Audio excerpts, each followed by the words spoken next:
Hello, everyone. Judge Andrew Napolitano here, Judging Freedom on a pop-up Judging Freedom. Today is Tuesday, January 4, 2022. And yesterday, Elizabeth Holmes, who was the founder of a company called Theranos, was convicted in federal court in San Francisco of duping investors, some very prominent investors of a lot of money. Investors like my former boss, Rupert Murdoch, of $125 million. Investors like former Secretary of State Henry Kissinger of $3 million. And other wealthy individuals, Betsy DeVos, who was the Secretary of Education in the Trump administration, her family lost tens of millions of dollars. What did Elizabeth Holmes do? Well, she founded a startup in Silicon Valley, in that portion of California between Palo Alto, where Stanford is located, and the city of San Francisco, Northern California, where a lot of the high-tech people live and work. She founded a startup which supposedly could test blood in a rapid way at a fraction of the time that standardized tests could test blood, and would produce startlingly accurate results.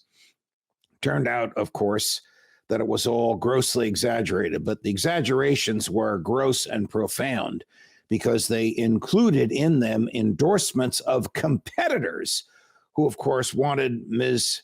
Holmes and Theranos to go away. And the last thing they would have done was to engage in supporting her project. So Pfizer, for example, Ms. Theranos was convicted of forgery by including in materials she sent to potential investors an accolade from Pfizer, which of course is a competitor of hers. But the essence of the charges against her, and she faces about 20 years in jail.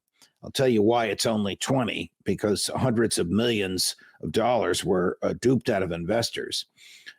The essence of what she did was deception, a material misrepresentation, lying about something and having someone rely on the lie. That's called fraud. In this case, the reliance consisted of hundreds of millions of dollars being invested and all of it being lost when this house of cards came tumbling down. How did it come tumbling down? Because employees revealed that the company was failing while Ms. Holmes was still out there seeking investor money, and then people fled from the company, and then a client stopped using the company's services, and then it became apparent that the company couldn't deliver as promised. She was convicted on 7 of 13 counts. Each count is a potential 20 years in jail, but she won't get 20 years in jail per count because she was acquitted on some of these charges. So some of the representations she made were true. Not all of them were false. And the jury found that she should only be convicted, because that's what the law says, on the false ones. So I can tell you, from having sentenced over 1,000 people in my career as a judge, when the judge is confronted with sentencing a white-collar criminal defendant who's been acquitted of some of the charges but convicted of most of them, that lessens the acquittals, lessens the amount of time in jail, even for the ones for which she was convicted. Prediction, she'll probably get about 12 to 15 years in jail, and in the federal system, she'll serve 80 to 85% of that time. Judge Napolitano on Judging Freedom. Have a good one.